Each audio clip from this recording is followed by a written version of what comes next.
Hi, everyone. My name is Michael DeShan. I am your new Vice President of Communications for the North Carolina Poetry Society. I'm delighted with the other volunteers for our Communications Department to step into this role, trying to help communicate not only to folks within our society about what's going on, the events, the opportunities, the book launches, the things to celebrate, and all the rest of the good news that's happening among our membership, but also to communicate beyond our society, to communicate to the larger community, to get poetry into more corners of our state and of our neighboring states and even beyond that. We have so many wonderful opportunities to grow our society in really authentic, really meaningful ways, and I'm so excited about working together with our team and with any of you that are interested in helping to help other people know about what a wonderful society it is that we have.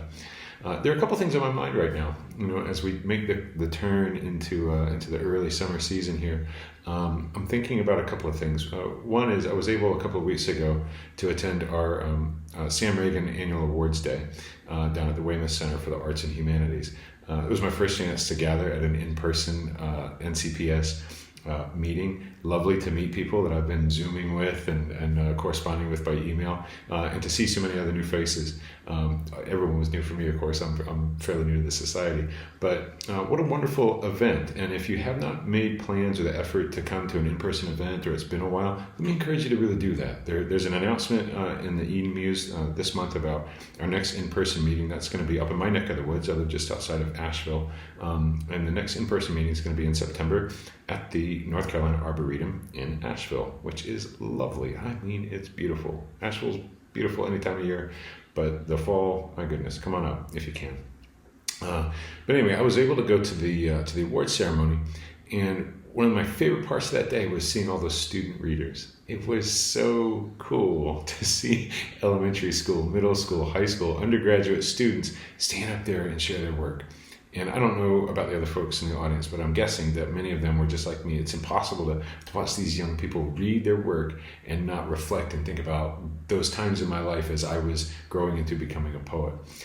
Those times when I was exploring poetry, those times when I was just feeling out the first terrains of what it could be like to play and to move and to experiment with language in the ways that I was doing. And it was so thrilling to hear them. They read so well. They were so confident. They were so polished. It was a beautiful, wonderful part of the experience for me. So I'm thinking about that the last couple of weeks, just how tremendous that was. The other thing that's on my mind today, and it's kind of dovetailing here together, is that I'm thinking about our teachers. Earlier this week, I had a wonderful excuse to sit down and actually write out a list, to think back over the course of all my education, to think about those teachers that made such a difference to me. And of course, some of the teachers that meant the most to me or that made some of the biggest impact on me were English teachers. But not exclusively. Like my 7th grade math teacher, Mrs. Odom, bless that woman. She told me, Michael, I'd like to see you at my desk after class, please. And I thought, what have I done? Like 7th grade, I tried so hard to just be small, unobtrusive, stay under everyone's radar. And I thought, how did I get in trouble? And I did. I went up to her desk after class, and she said, Michael, she said, you're not in trouble. She said, I just wanted to let you know that I think you're really good at math. And that if you wanted to do something with that in your life, I think you could. And, Mrs. Odom was just dead wrong. I am not good at math. 7th grade math, okay, but like higher math, no. English words, that would be the place where I would do my work. But that meant so much to me. It was one of the first times in my life that someone outside my immediate family gave me a really affirming word, some encouragement, completely unscripted, completely unprepared for it, and I carry that memory with me today. And so it's early summer. Our teachers, many of you are teachers I know, or were teachers, or we all know teachers, right? And the teachers are out for summer or about to be out for summer. And I just thought, what a wonderful time to thank our teachers. Not only the ones that are still in the classrooms and doing the work today, but the ones that did their work way back when that helped us become who we are. So here's my invitation. Long-winded backstory and context for an invitation. I would encourage you over the next few weeks or the next few days even, just take a little bit of time and think about a teacher or a couple of teachers that you might want to thank. And send us a tribute. I'd like to put together some kind of a collection. I still haven't framed up exactly how I want to do this. It might be a blog post. It might be some social media posts. It might be a combination of those things. But I'd love to put together a collection of tributes from poets within the North Carolina Poetry Society to the teachers that made a difference to you, or teachers that are still in the classroom and doing their good work now. A chance to just thank them for the amazing investment they're making in the lives of our young people.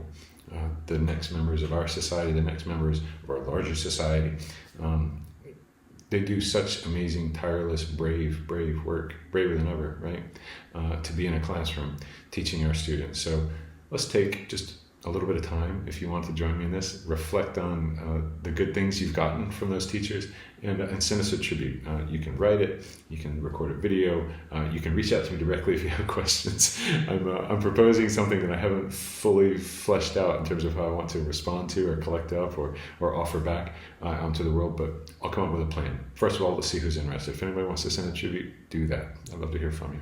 I'll always love to hear from you. So the email address for our department is listed here in eMuse. There's a link also to the submission form. If you have news for eMuse, please use the submission form. That really helps us out. And I look forward to meeting so many of you as time allows in September at our next in-person meeting, or over Zoom, or wherever we can manage it. Thanks so much. Enjoy this issue. Can't wait to meet some of you soon.